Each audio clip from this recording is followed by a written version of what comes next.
이사야 47장은요, 그 바벨론의 심판에 대한 이야기인데, 지난 시간에 여러분이 기억하는지 모르지만은 그 남유다가 마지막으로 멸망을 당할 때에 하나님이 들어 쓰신 민족이 있었다면 그 바벨론입니다. 그래서 바벨론이라는 나라가 아주 막강한 파워를 가지고 하나님의 선민을 이제 이기고 포로로 잡아가고 엄청난 힘듦이 그 민족에게 있어졌죠. 그때에 우리가 잘 아는 다니엘이란 그 세 친구가 그때에 잡혀간 것으로 우리가 알고 있습니다. 그런데 오늘은 이제 어떤 이야기냐면요, 그 바벨론이 이제 어떤 모습으로 그들이 생각하면서 지내고 있는지를 이야기를 하는데, 뜻밖에도 하나님께서 그들에게 경고를 하실 뿐만 아니라 예언을 하십니다. 첫 번째, 처녀딸 바벨론이여 내려 티끌에 앉으라. 딸 갈대하여 보좌가 없어졌으니 땅에 앉으라. 내가 다시는 결코 곱고 아리답다 칭함을 받지 못할 것이네. 그들이 비록 높은 곳에 앉아 있는 것 같아 보이지만은요, 그러나 그들에게 무엇이 예언됐다라고 이야기하는데, 한마디로 말하면 그 모든 곳에서 내려와서 티끌에 앉아 있게 될 것이다 라는 것을 이야기를 합니다. 성경에 티끌이라는 표현을 쓴다라고 하는 것은요, 어떤 면에서는 우리가 잘 아는 것처럼 아주 먼지와 같은 보잘것없는 존재가 되게 될 것이다, 상상도 못하고 있죠. 왜? 바벨론이라는 이 막강한 나라가 설마 티끌과 같은 존재로 낮아질 줄은 아무도 예상을 하지 못하고 있는 때에 이 말씀을 예언하고 있는 겁니다. 보니까 맷돌을 취하여 가루를 갈아 면박을 벗으며 치마를 걷어 다리를 드러내고 강을 건너라. 내 살이 드러나고 내 부끄러운 것이 보일 것이라. 내가 보소하되 사람을 아끼지 아니하리라. 우리의 구속자는 그 이름이 만군의 여호와 이름의 여호와 이스라엘의 거룩한 자시라. 딸 갈대하여 잠잠히 앉으라. 흑암으로 들어가라. 내가 다시는 열국의 주모라 칭함을 받지 못할 것이다.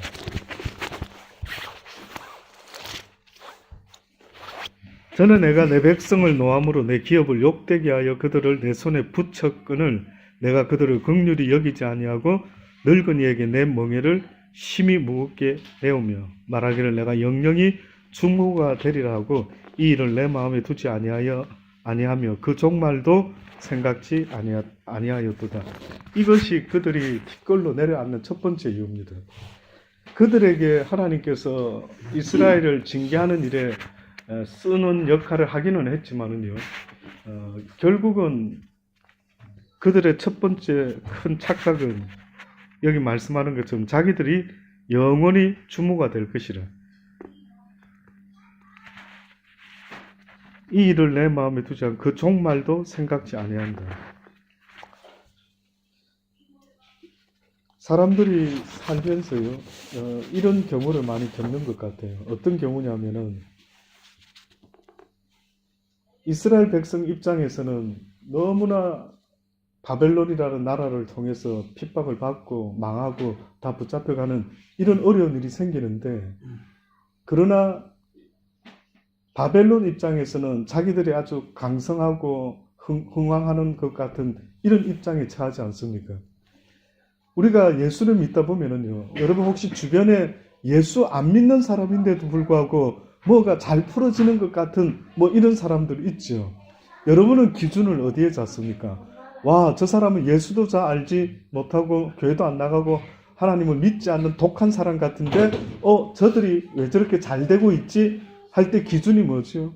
뭘 보고 여러분은 와, 잘 되고 있는 것 같다? 거의 돈이죠. 네, 거의 돈입니다. 돈을 많이 벌면 우리는 이렇게 생각하죠. 와, 어떻게 저 사람은 하나님을 모르는데 저런 힘이 있을까? 저런 능력이 있을까? 라고 하는 것처럼요, 뜻밖에도 바벨론이 지금 이스라엘 사람 눈에 비쳤을 때는 아마 그렇게 보였던 것 같아요. 그러나 바벨론이 큰 실수를 하고 있는 것은 지금 방금 성경에 말씀하는 것처럼요. 의외로 뭐라고 말씀하느냐면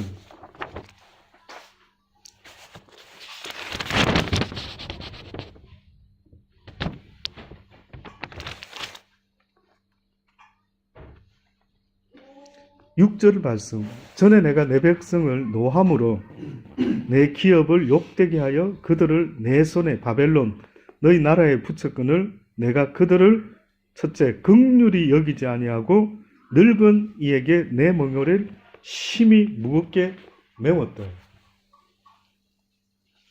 이들이 첫 번째로 하나님 앞에서 옳아 보이지 않는 모습입니다. 성경에서는요, 이런 긍휼, 자비, 이것에 대해서 상당히 하나님의 백성의 모습으로 이야기를 해요.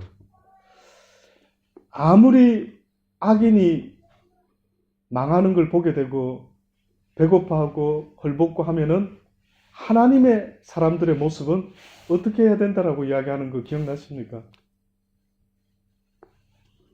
내 저리 될 줄 알았다.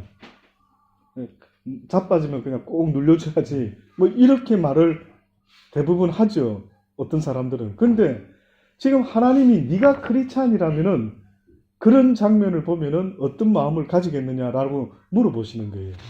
그러니 여러분이 스스로 지난 시간에도 우리 주일날 제가 말씀드렸습니다만은 차고라는 것은 자동차가 들어가는 것이죠.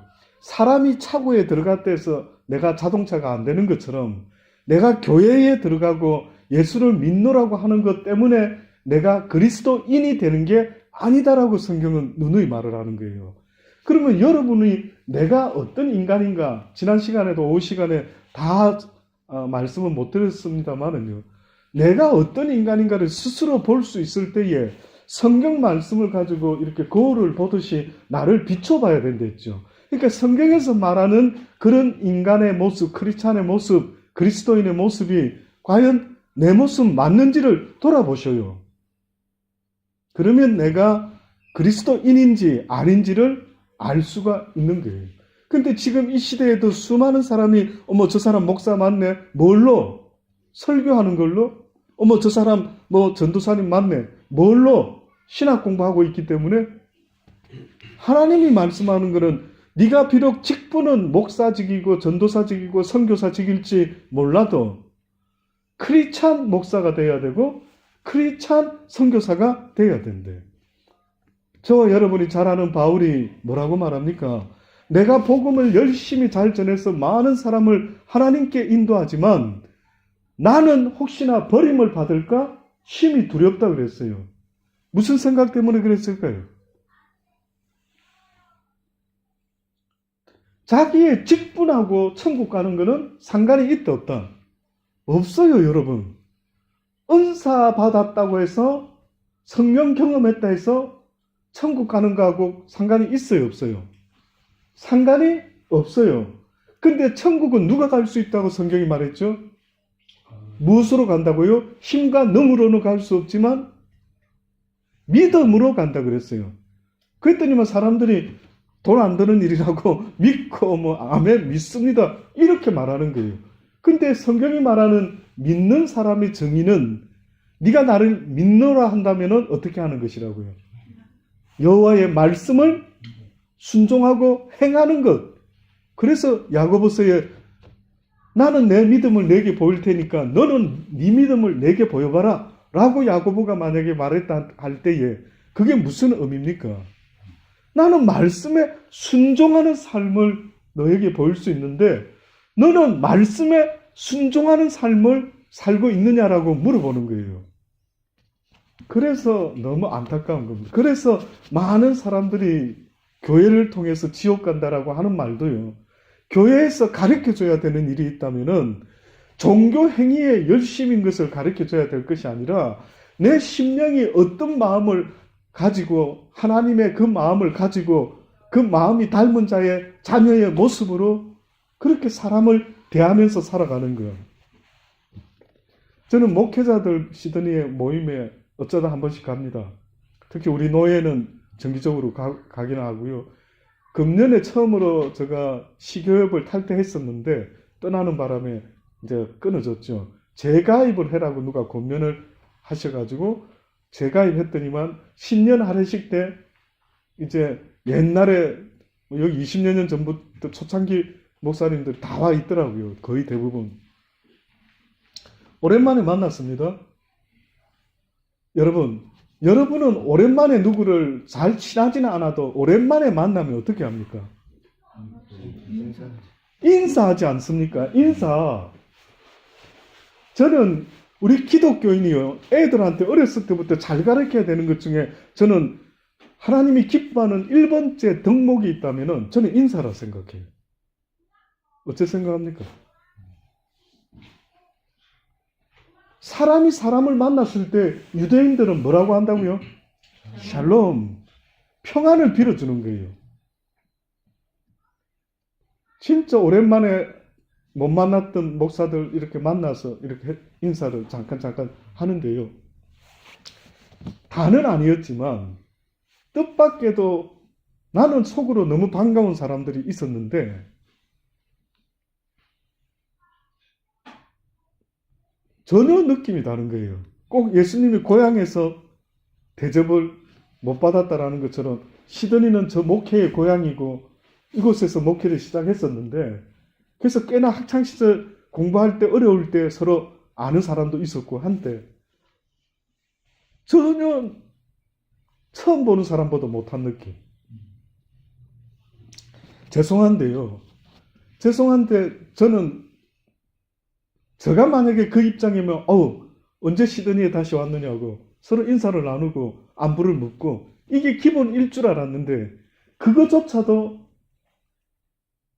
없는 만약에 목사라 한다면 의심스러운 거예요. 저 입장에서. 뭐 대단한 그분이 뭐 큰 교회를 이루었는지 모르겠고 그분이 뭐 얼마나 설교를 잘하는지 저는 잘 모르겠어요. 얼마나 영적인 파워가 있고 능력이 있는 목사인지는 모르겠지만은 저의 심령 속에 하나님이 깨달음을 주시는 거는요. 네가 크리스찬이라 한다면은 심지어는 선한 사마리안 비유의 이야기처럼 길을 가다가 나하고 전혀 상관없는 사람이 강도를 만나 피 흘려 죽어갈 때에도 어떻게 해라고 이야기합니까? 가서 치료해주고 기름을 가지고 발라주고 응급처치하고 그 다음에 주무에게까지 데리고 가서 부비가 더 들면은 내가 돌아올 때에 다 갚아주겠다라고까지 이야기를 하지 않습니까? 저는 여러분이요, 가장 이 세상에서 내가 신경 써야 될 타이밍, 내가 가장 크리스찬으로서 내가 크리스찬이지. 여러분 한국에 한 번씩 갈 때 여러분 느끼시는지 모르지만 이마트나 어디 이런 데 가면은요, 그 안내하는 분들, 일하는 분들, 종업원들 얼마나 교육을 어떻게 받았는지 소비자들에게 진짜 아주 왕 같은 대접을 철저하게 하더라고요. 그 사람들이 왜 그렇게 잘할까요? 손님들한테.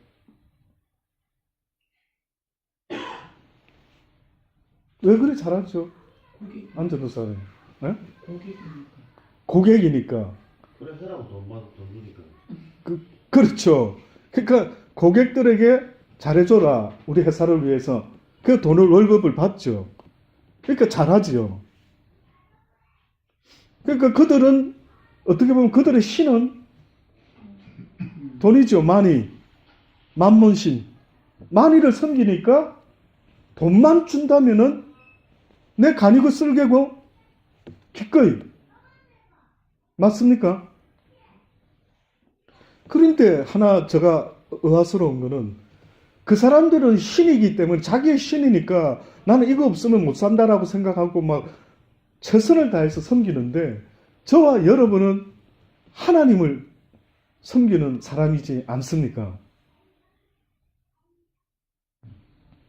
그러면 하나님은 뭐라고 우리에게 가르쳐 줍니까? 하나님이 우리에게 빛과 소금이 되어라. 너희가 이 땅에서 땅끝까지 복음을 전하라. 물이 바다 덮음같이 주의 여호와의 영광이 온 땅. 그거는 어떻게 일어나는데요? 그런 놀라운 일은 어떻게 일어나는 건데요? 내가 비즈니스에서 성공하면 일어납니까? 아니죠. 오늘도 나에게 붙여준 사람들, 오늘도 내가 만나는 그들, 그 사람들에게 내가 어떻게 대하느냐에 따라서 내가 빛도 되고 소금도 되고 전도자도 되고 그리스도의 영광을 나를 통해서 드러낼 수도 있고, 그러면 우리의 비즈니스는 신령한 영적인 예수 그리스도의 비즈니스라 한다면 우리는 사람을 만날 때마다 어떻게 해야 될 것 같습니까? 예, 부드러운 눈빛으로. 그래서 저는 여자분들이 화장할 때 제발 싸납게 하지 마세요. 어떤 분들은 싸납게 화장해서 무섭게 하는 사람들 있지 않습니까? 좀 눈꼬리 내리고요. 좀 부드럽게 이렇게 화장을 하면서 본인은 못 보나 모르겠어요. 자기 얼굴이 싸나운 스타일인지 뭐 어떻는지 한 40 넘으면 책임지라 하잖아요. 여러분이 속에 예수님의 형상을 담기 원합니다. 숱하게 찬양 부르고 날마다 주의 성경 말씀 읽는다는데 읽으면 뭐 하는데요? 읽으면 우리가 코카콜라만 잔뜩 먹으면 몸이 안 좋아지고 좀 깨끗한 음식 먹으면 건강하지 않습니까? 벌써 몸으로 나타나지 않아요. 하나님이 네 속에 무엇이 있느냐에 따라 네 얼굴에 나타난다는 겁니다. 그래서 아침에 얼굴을 볼 때마다 영적인 눈으로 좀 보세요. 내 영혼아, 지금 어떤 상태인지.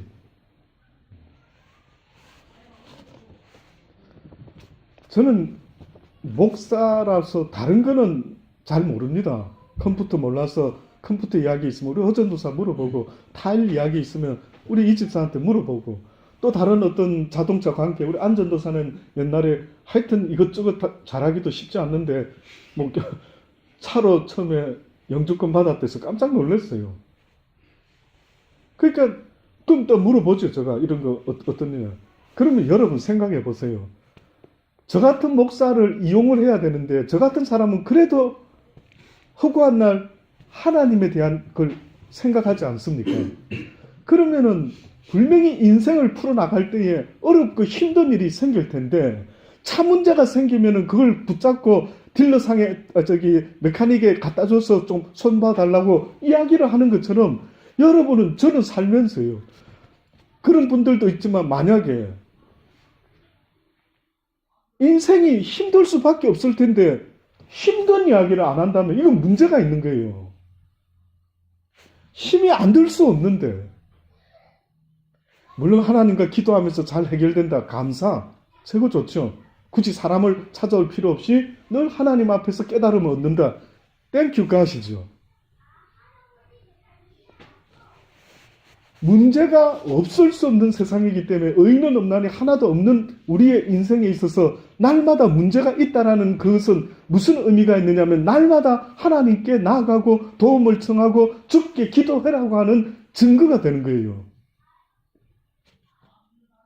그거 없으면은 기도할 거, 또 뭐 굳이 말씀을 묵상하고 주의 말씀대로 살아보려고 애쓸 필요가 없죠. 악이 없는데, 천국 같은데 저절로 선하게 살고 저절로 뭐 하나님은 부를 일도 별로 없고 그냥 감사와 영광만 돌리면 그뿐인 거죠. 사람을 대하실 때 정말로 저는 주의 이름으로 여러분 권면합니다. 사람을 잘 대하세요. 그래서 소자 하나 대할 때 누구에게 하듯 해라고요? 죽게 하듯 해라는 거예요. 죽게 하듯. 심지어 소자에게도 죽게 하듯 하는데, 만약에 하나님의 일을 한다라고 애를 쓰는 사람이 누군가가 있다 할 때에 선지자의 마음으로 선지자를 대접하면 무슨 상을 받는다고요? 선지자의 상을 받는데 자기는 선지자 아니에요. 자기 목사도 아니야, 자기는. 근데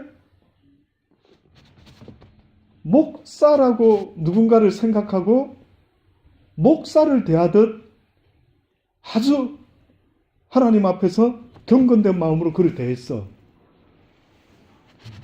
뭐 그 사람이 싹군이든 이 사람이 뭐 좀 수준 낮은 목사든 누구든 간에, 선교사든 간에. 근데 이 사람은 하나님을 생각하면서 기꺼이 그 사람에게 선하게 대했어요. 그랬더니 하나님이 성경에 뭐라고 약속하냐면 네가 무슨 상을 받는다고? 선지자의 상을 받게 될 것이라는 거예요. 안 놀랍습니까, 여러분? 놀라운 겁니다. 그래서 저는 어디 가서라도 여러분이 누굴 만나더라도요, 여러분이 존경할 만한 사람에게만 아주 막 이렇게 표현을 하고, 그 다음에 좀 뭐 그래 보이는 사람에게 함부로 대하는 거, 이거는 하나님의 형상을 따라 지음받은 사람을 무시한다라는 것은 곧 하나님을 무시하는 것과 똑같습니다. 그래서 저는 그걸 언젠가 깨닫고 나서부터요, 저는 지금도 사람을 함부로, 사람 대하면 좀 긴장이 돼요. 누굴 만나면. 처음 만나는 사람이든 뭐 늘 만나는 사람이든 늘 약간의 긴장은 있습니다. 혹시나 나 때문에 시험 받지는 않을까, 혹시나 내가 한다고는 했지만 오해가 전달되지는 않을까, 이런 것 때문에 늘 또 한 번 더 생각해보고 애를 쓰는 겁니다. 근데 이 바벨론 사람들이요, 나쁜 것은 그런 긍휼과 자비의 마음이 전혀 없었다. 이런 말씀이 성경에 있습니다. 로마서 1장 24절로부터의 말씀인데 한번 들어보세요. 그러므로 하나님께서 저희를 마음의 정욕대로 더러움에 내어버려 두사 저희 몸을 서로 욕되게 하셨으니 이는 저희가 하나님의 진리를 거짓 것으로 바꾸어 피조물을 조물주보다 더 경배하고 섬김이라. 하나님의 진리를 거짓 것으로 바꾸어 피조물을 조물주보다 더 경배한다. 그러니까 진리가 변질이 됐다라는 것은요, 어떤 논리를 펴가지고 누군가가 그럴듯한 말을 해가지고 하나님을 경배하게 만들지 않고 다른 걸 더 좋아하게 만드는 놈들이 있다면은 이 자들은 진리를 거짓되게 만드는 자들이다. 잘 들어보세요. 성경이 말하는 진리의 목적이 있습니다. 진리의 목적.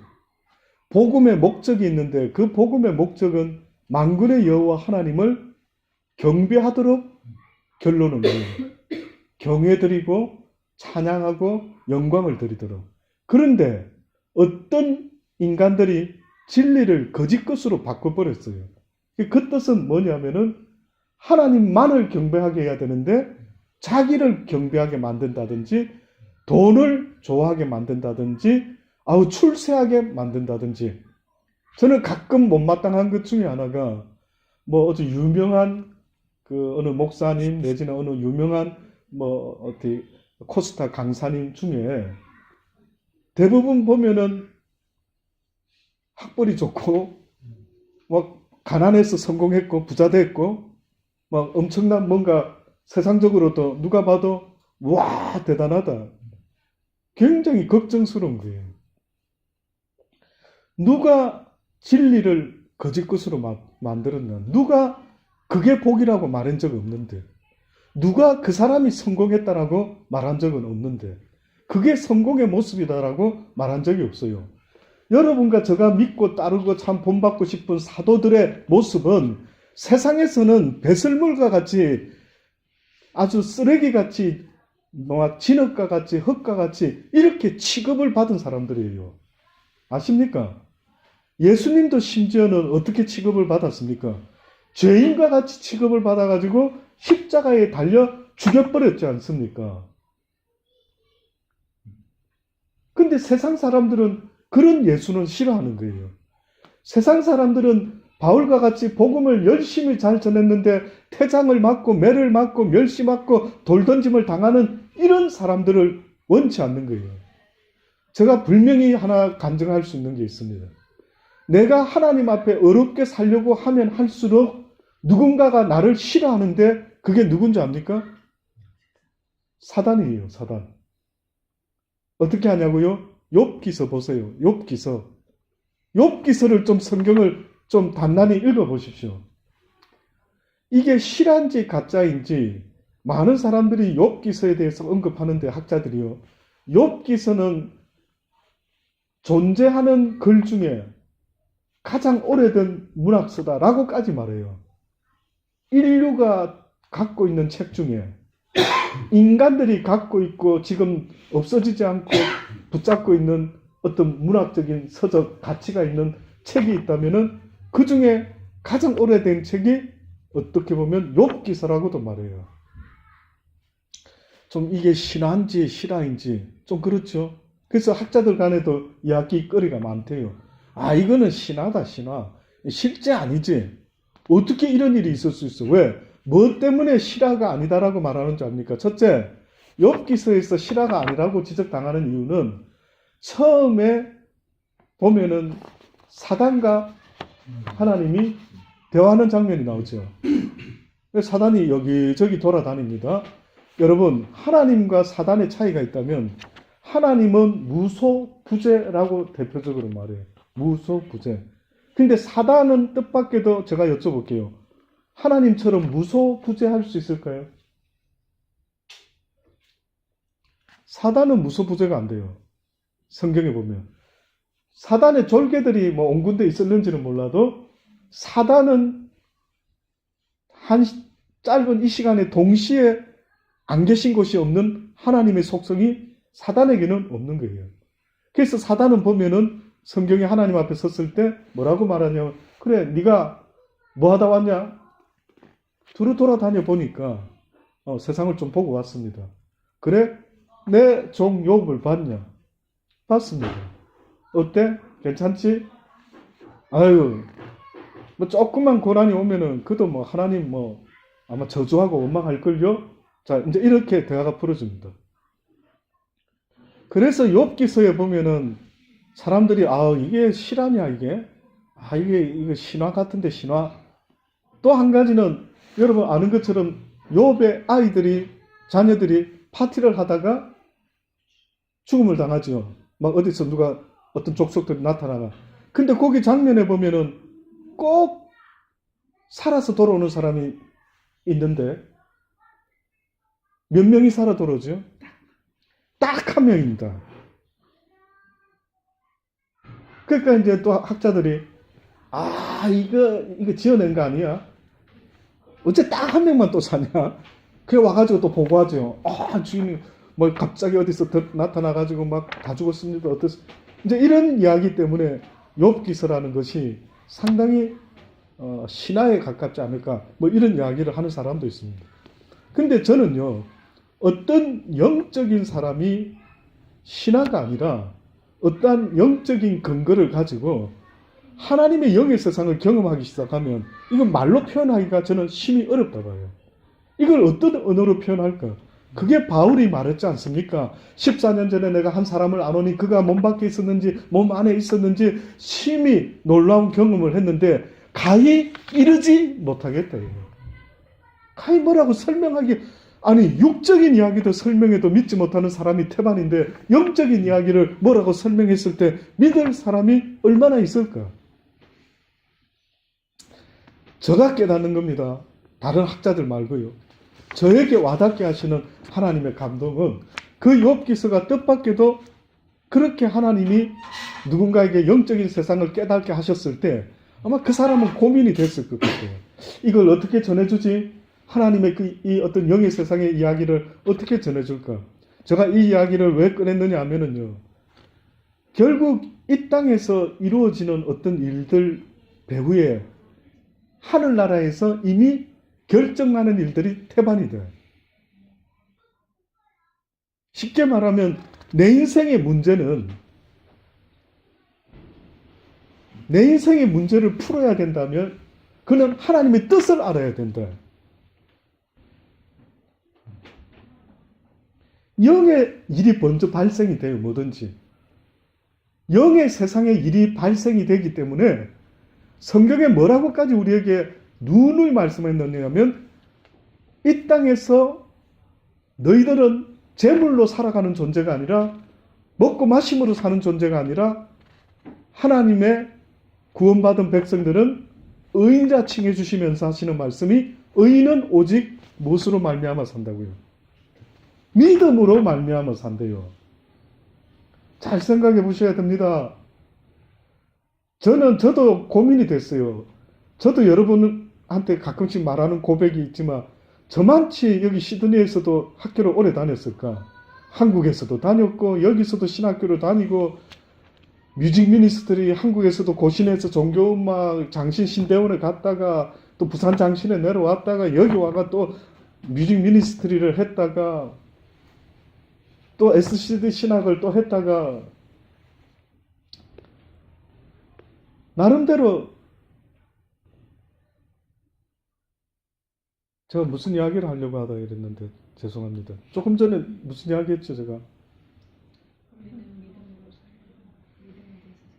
사단은 중국에서 못하고 예? 욕기 얘기가 나왔어요.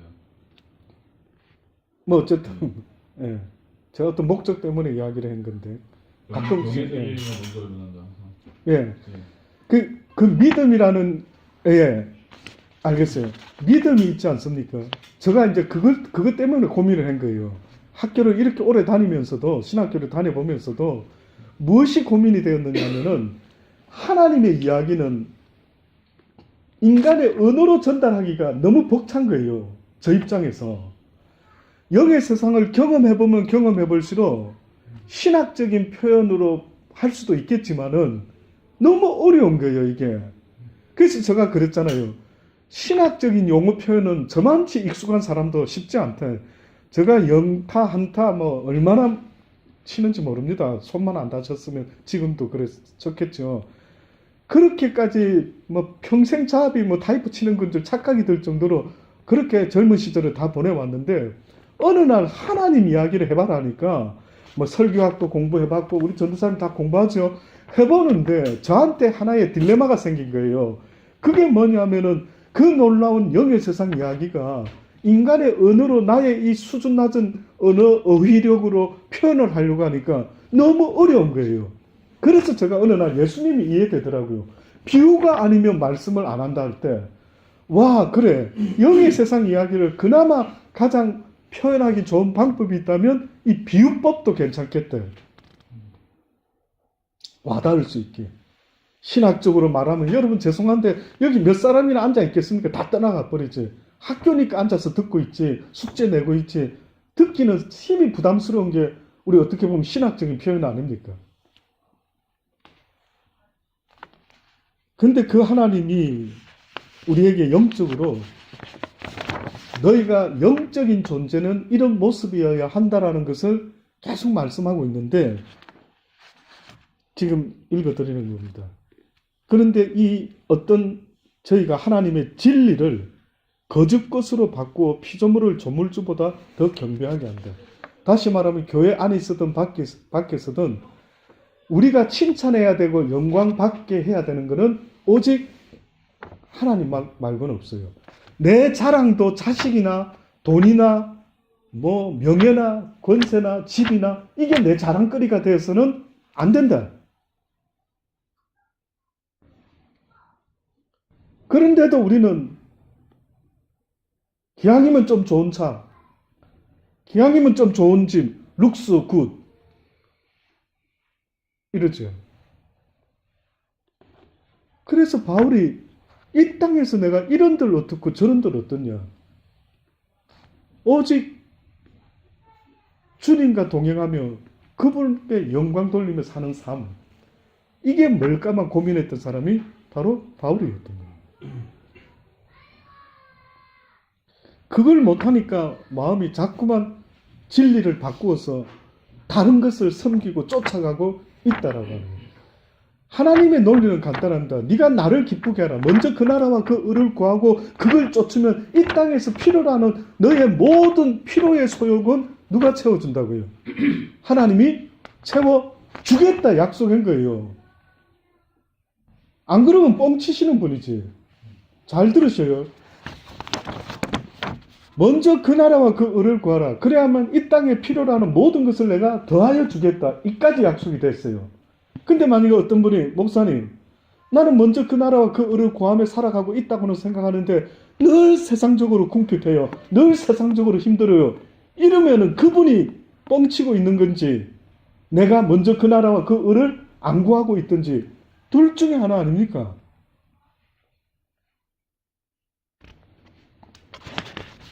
저는 호주에서 저희 모친이 한 1년간 한때 신혼 때 있었거든요. 저희 사모, 저희 집에 통장에 250불인가가 있었는지 그때 그걸 어떻게 하다 시어머니한테 들켰어요. 그때 제가 있었는데 저희 어머님이 저희 아내에게 너는 살림을 어떻게 사는데 이것밖에 없냐 이러더라고요. 근데 제가 그 말 딱 듣는데 조금 마음이 편치 않더라고요. 아니, 목사 직업이 돈 버는 직업이 아니잖아요. 이 길 들어섰는데. 그랬으면 제가 비즈니스 했죠. 내가 여기 있는 우리 큰아들이 있지만은요. 옛날에 코사이어 차를 오래된 차를 이렇게 막 창문이 막 옆으로 틀어지고 해가 붙잡고 돌리고 이런 차가 있었어요. 어느 날 학교 픽업을 갔는데 데려다 주러 갔는데 갑자기 내리려고 하다가 얘가 머리를 탁 숙여 신발 끈을 묶는 척 하는 거예요.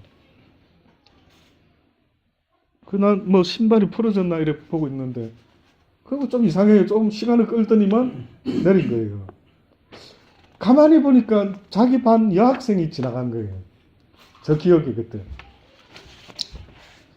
그러고 나서 또 한 번은 제임스 안 칼리지 파라마트에서 픽업을 하고 갔더니만 어느 날 안 나오는 거예요. 딴 애들 다 엄마 아빠 픽업해서 나가. 근데 우리 아들만 안 나오는 거예요. 아, 이상하다. 이게 오늘 무슨 일이 있나 막 이러고 있는데 나온 거예요. 그 차를 타자마자 가는데 뭐라고 물어보냐면 그때 타라고 한 20년 다 된 차를 이제 쓰고 그때였는데 저보고 이러는 거예요. 아빠 우리 차가 참 오래된 거죠. 이러더라고요. 그래서 제가 이랬습니다. 아들한테. 초등학교 아들과 대화를 이렇게 했습니다. 아들아, 오래된 차의 기준이 뭔데? 뭐가 오래된 차지? 굴러가면 되지 않겠나 싶은데 아빠는. 이랬더니만요. 또 가만히 생각하더만 아빠 이 차 저 태어나기 전부터 있었던 차지요? 이렇게 물어보더라. 그렇다. 네가 태어나기 전부터 있었다. 그러니까 하는 말이 그러면 아빠 오래된 차예요. 나한테 알려주더라고요. 그때 제가 느꼈어요. 아, 여기 얘가 오늘 무슨 일이 있었구나. 학원에서 한국 아이들하고 무슨 대화를 했구나. 제가 그때 좀 진지하게 이야기, 기억나는지 모르겠어요. 우리 아들은 어렸을 때라. 제가 이랬습니다. 아들아, 아빠 직업이 뭐지? 그랬어요. 그랬더니만 목사다 이거죠. 목사가 비즈니스맨이니? 물어봤습니다. 아들아, 막 돈 벌려고 온갖 일을 해서 혹시나 불법을 행하면서 돈을 많이 벌어가지고 그렇게 막 좋은 차를 타고 하는 거 그럴 수도 있겠지만은 아빠는 아빠 라이프에 차가 오래된 차를 타고 다니기 때문에 부끄럽다라는 생각을 하지 않는데 차가 혹 부끄러운지 모르지만 아빠는 부끄럽지 않다. 아빠는 돈 버는 직업이 아니라서 막 괴로워하고 속상해하고 아 내가 우리 아들도 이렇게까지 말하는데 막 돈 버는 직업으로 바꿔버릴까 이런 생각 해본 적 없어요. 왜냐하면 어느 날 그 하나님을 제가 경험하고 이 세상에서 가장 가치 있는 일이 있다면 부족하지만 그분이 기뻐하는 그 일을 하다가 가는 것. 이게 저 삶의 의미가 돼버렸어요. 그래서 저는 젊었을 때에 비록 좋은 차는 못 타보고 늘 중고차만 사서 타고는 있지만은 그래서 섭섭해 본 적도 없고 우리 아들에게 그러죠. 네가 그래서 굶었냐? 네가 그래서 뭐 못 먹었냐? 그런 적은 없었다는 거예요. 먼저 그 나라와 그 의를 구하라. 그리하면 이 땅에서 필요로 하는 걸 더해준다. 제가 이 말씀에 간증을 드리는 겁니다. 언젠가부터 제가 이걸 철저하게 지키니까요. 돈이 새는 게 멈추더라고요. 저는 간증 드릴 수 있어요. 돈이 새기 시작할 때는요. 그냥 차 뒤로 빽 하다가도 누구 차를 더 건드려가지고 물어줘야 되고 가만히 있는데 뒤에 와가지고 툭 들어받고 이런 일이 벌어지더라고요. 근데 제가요. 어느 날 아버지 앞에서 물질에 대한 것을 정신 번쩍 차리고 10의 1조가 애매하면 10의 2조를 드렸어요. 이거는 실하니까 제가 더하지도 않고 있는 그대로 아버지 앞에서 간증을 하는 겁니다. 사모가 특히 그렇게 해요. 애매하면 무조건 10의 2죠. 그렇게까지 하나님 앞에서 철저하게 물질에 대해서 먼저 그 나라와 그 일을 섬기는 일에 우선을 둬봤어요. 그랬 더만 희한한 일이 벌어지는 겁니다. 언젠가부터. 심지어는 그 전도사 시절 때도 누군가가 연합교회에 제가 전도사로 있었는데 지금도 미스터리가 어려울 때 문고리에다가 고기 몇 건을 누가 갖다 놓고 근데 이름도 써놓지 않고 누가 줬는지 모르겠어요. 영주권 신청을 했는데 나와도 걱정. 돈이 반밖에 안 줘가 반이 돈이 필요한데 가만히 앉아있는데 누가 뒤에 와서 적당히 툭 범버를 박아준 거예요. 그래가지고 또 그 여자 중국 여자인데 기억이 나요. 페이를 다 해줄 테니까 클레임 걸 필요 없이 얼마 견적 나온 것만 자기한테 달라. 그럼 내가 다 페이해 주겠다. 그래서 견적을 뽑아가지고 돈을 받았어요. 그래가 선도 모터스에 가가지고 범퍼를 이제 교체해야 되나 어쩌나 이러고 있는데 선도 모터스가 저한테 이러더라고요. 목사님, 전도사님, 등록금에 보태 쓰시고 이 똥차는 그냥 뭐 갈아도 안 갈아도 표 안 나니까 적당하니까 대충 손봤으니 그냥 갖고 가시라고 이러더라고요. 그 돈으로 영주권 나왔을 때 또 페이도 하고 몇 번 경험하니까 바보가 아닌 다음에 그렇구나 먼저 그의 나라와 그 의를 구한다라는 게 어떤 의미가 있는지 여러분 내 자식도 내가 굶을까봐 힘들까봐 부모의 마음으로 늘 지켜보고 돌보는 것처럼 하나님께서 하물며 너희 일까 보냐라고 이렇게까지 말씀하는 거예요. 그런데 진리를 거스려서 우상을 숭배하게 만드는 거짓된 자들이 있다라는 것은 쉽게 말하면 꼭 우상을 만들어 놓는 것뿐만 아니라 내 마음이 어디로 가게 만드는지 뭐가 있어야 행복해, 돈이 있어야 행복해, 어떻게 해야 행복해 전부 다 진리를 거짓 것으로 바꾸어서 전하고 앉아 있는 겁니다. 속지 마시기를 주의 이름으로 권면합니다. 더 경배하고 섬기라. 주는 곧 영원히 찬송할 이시다. 아멘.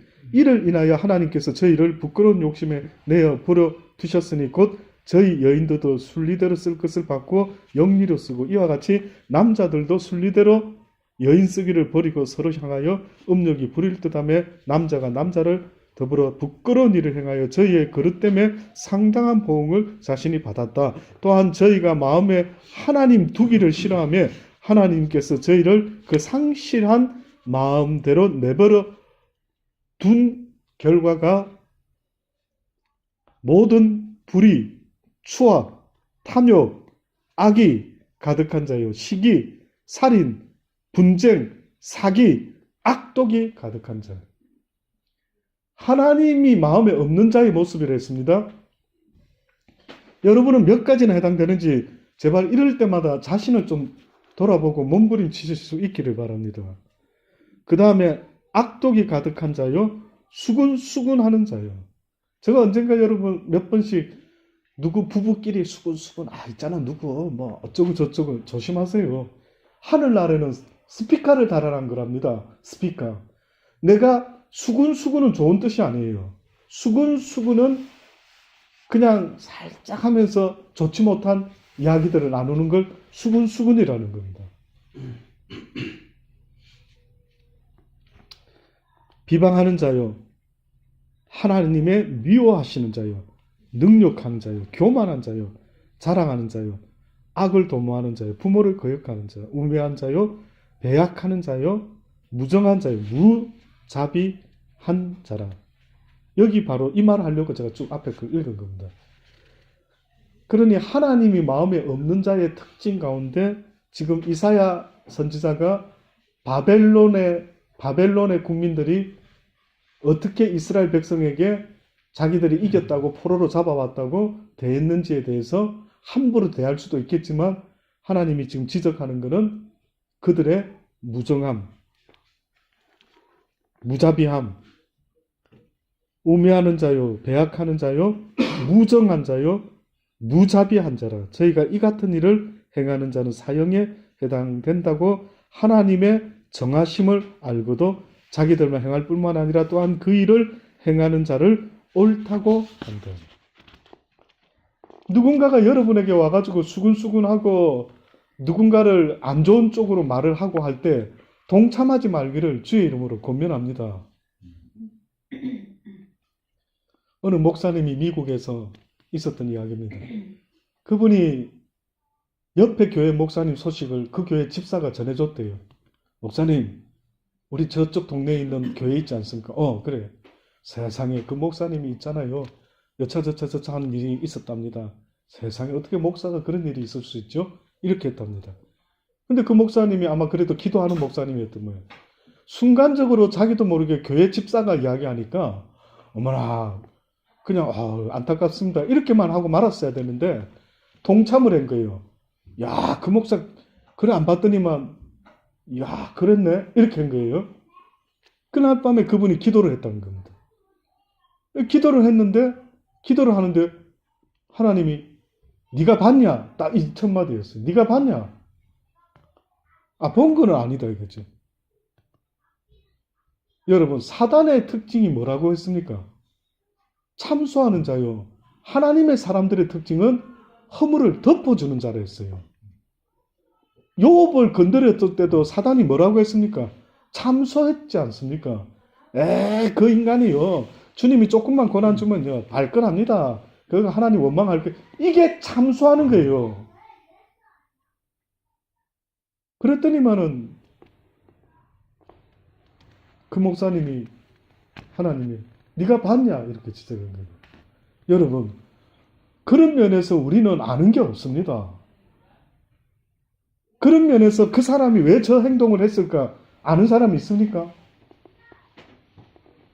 장발장이 왜 빵을 훔쳤을까? 아는 사람이 있습니까?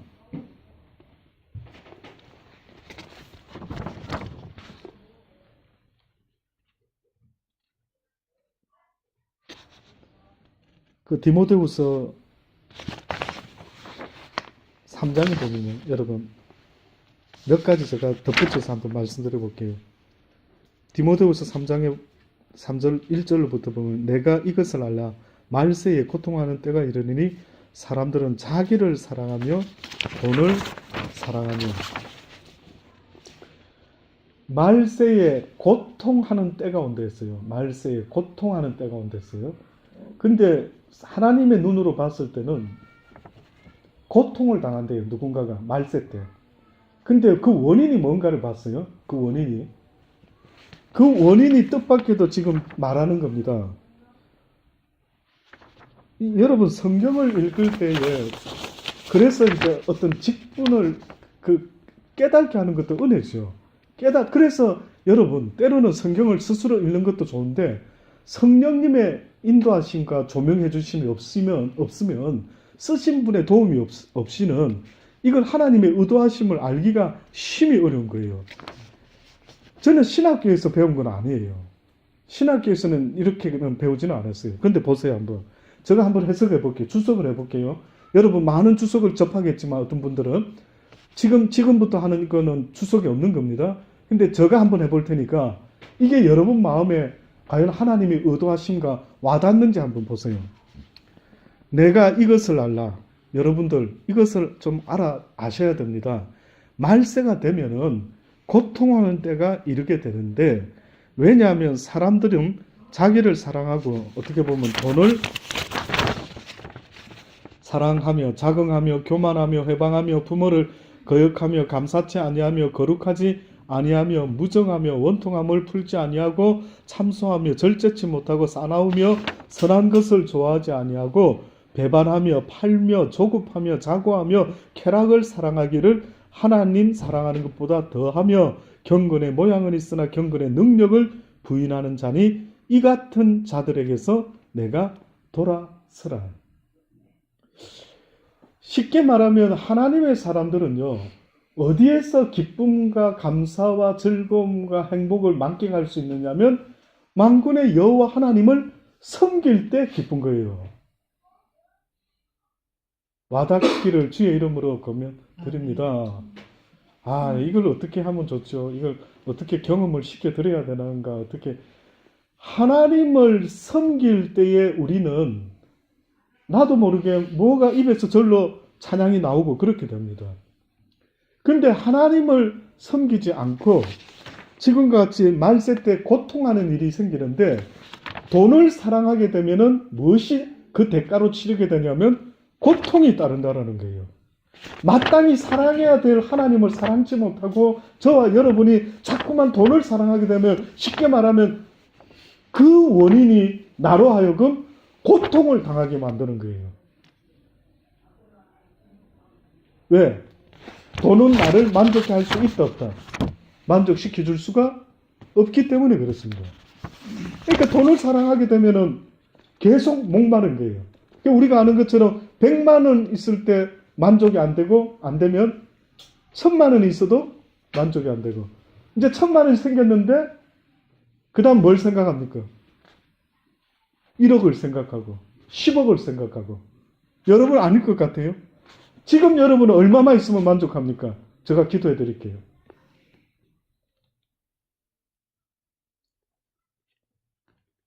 갑자기 어렵습니까? 얼마면 만족이 됩니까?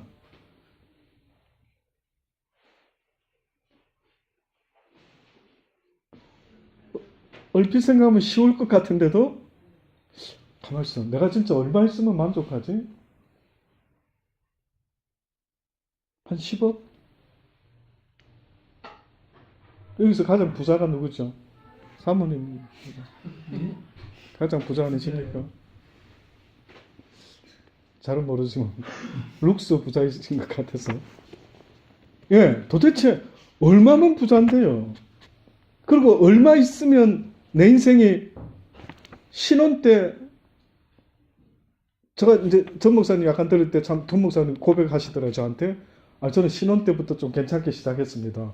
예, 그렇게 들었어요. 그래서 저는 여쭤본 겁니다.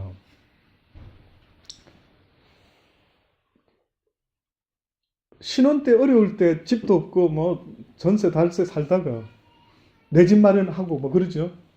그러면 여러분 생각할 때 어머 너무 행복해. 이게 얼마나 갈 것 같으냐고요.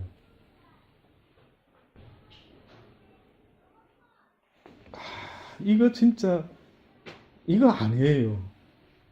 살아본 분들은 압니다. 아직 더 살아봐야 될 분도 있겠지만은 살아보신 분들은요. 그게 나를 행복하게 해주지 않.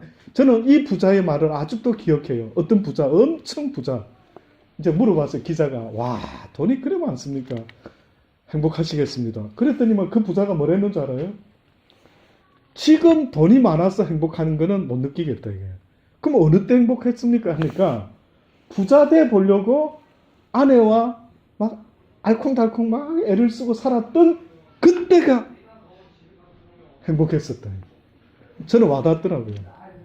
그래 목표가 있어가지고 한번 부자 돼 봐야지 하고 막 부부간에 알콩살콩 이렇게 살았던 때 이때가 오히려 더 행복했대요. 돈이 있기 때문에 주는 행복, 힘이. 그래서 여러분 부잣집의 자녀들 효자 있다고 말합니까? 콩가루 집안 다 되는 거예요. 한번 상상 조금만 해보세요. 우리 집안에 돈이 막 엄청 많았다 이러면은요 자녀들 사이에 결혼한 이제 뭐 형제 자매들 사이에 부모님 돌아가시면 뭐 재산 이거 어떻게 우리가 조금이라도 더 어떤 이런 인간적인 뉴스에 나오는 이야기가 남의 이야기가 아니라 우리 자신의 이야기도 돼요. 또 여러분이 만약에 자식이요 엄청나게 부자 자식이면 잘 키울 자신 있습니까? 굉장히 악조건인 거예요. 어떤 면에서. 페리스 힐톤. 자기는 사람들이 왜 땀 흘리면서 일하는지 언더스탠이 안 된다라는 거예요. 그래서 돈 때문에 일한다니까? 왜 돈 때문에 일하냐고 이러는 거예요.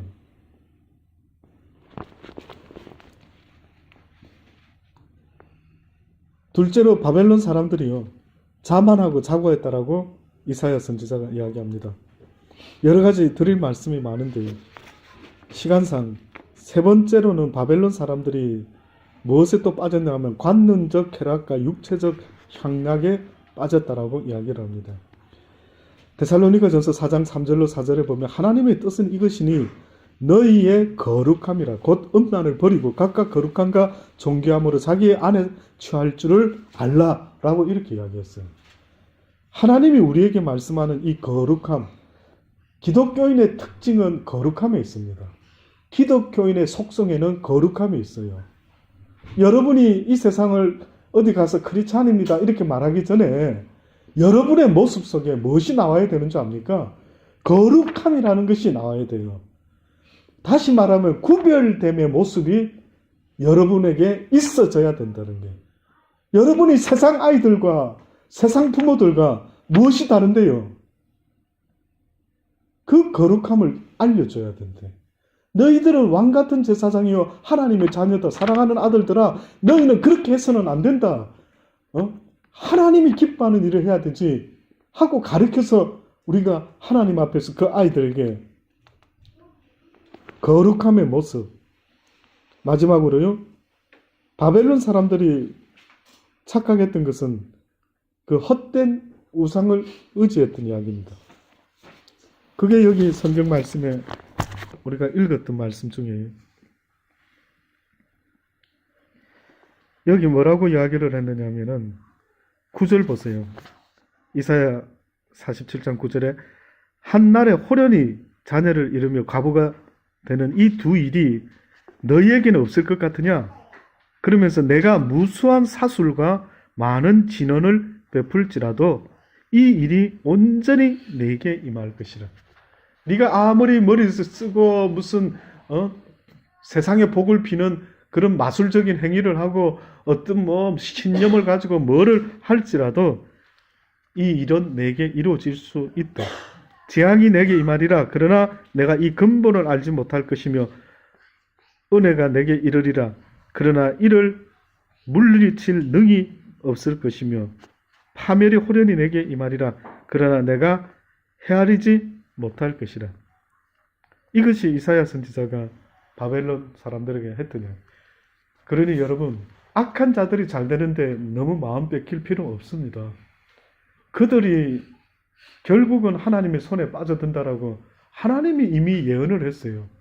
그래서 그게 잘 되는 게 아니다. 진짜 잘 되는 복된 자는 여호와 하나님을 경외하는 자가 복된 자다. 돈을 사랑하는 것이 그 대가가 얼마나 혹독한지 모릅니다. 저는 가끔 최근에 그 빅뱅의 무슨 가수 누구 마약을 해서 그죠? 잘생기지 않았던가요?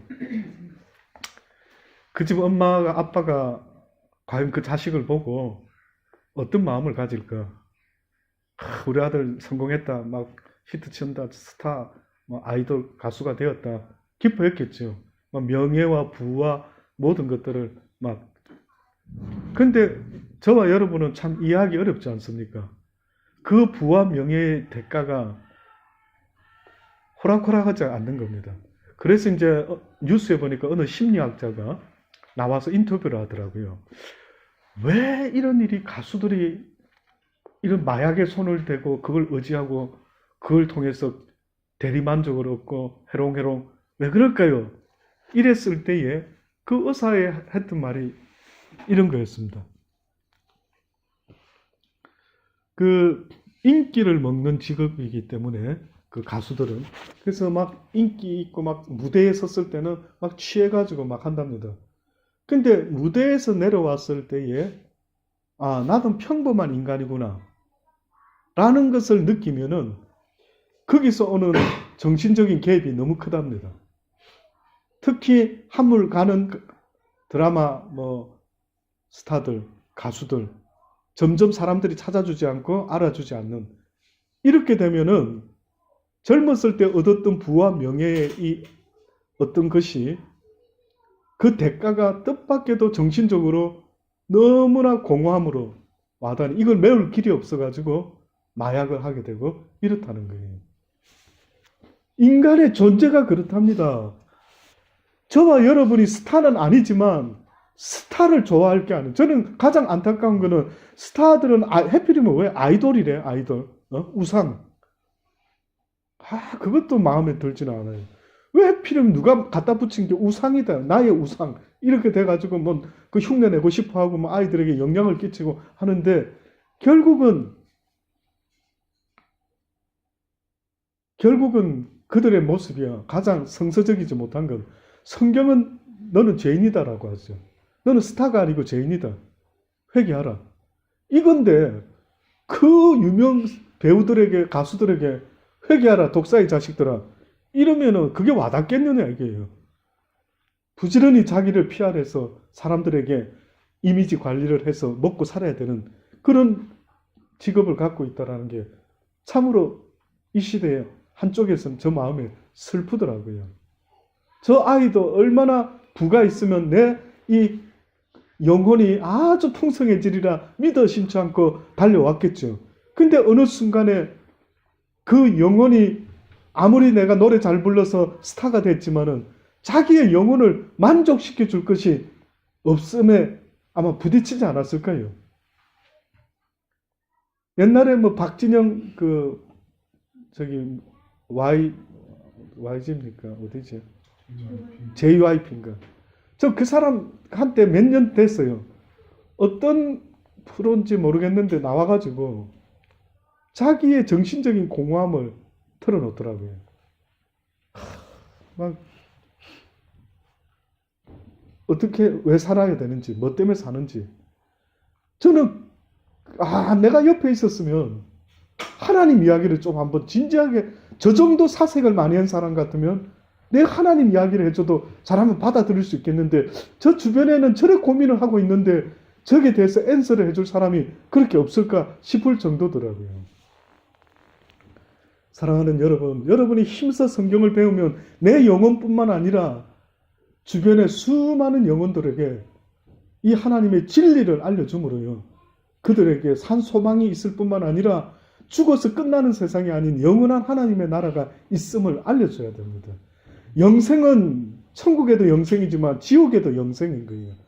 그래서 인간은 죽으면 끝이라고 생각하고 수많은 사람이 자살을 시도하지만은요, 인생은 끝이 아니라는 사실을 여러분 잊지 마시기를 바랍니다. 그래서 그들에게 주의 복음을 전해줄 수 있는 찬스가 있다면은 이것처럼 가치 있는 일이 어디 있을까요? 그래서 열심으로 하나님을 배우시고 뿐만 아니라 주변에 너의 하나님이 누구냐라고 물어볼 때 스스럼 없이 여러분이 섬기는 하나님이 이런 하나님이라고 그들에게도 알려줄 수 있게 되기를 간절히 주의 이름으로 축원합니다. 기도하시겠습니다.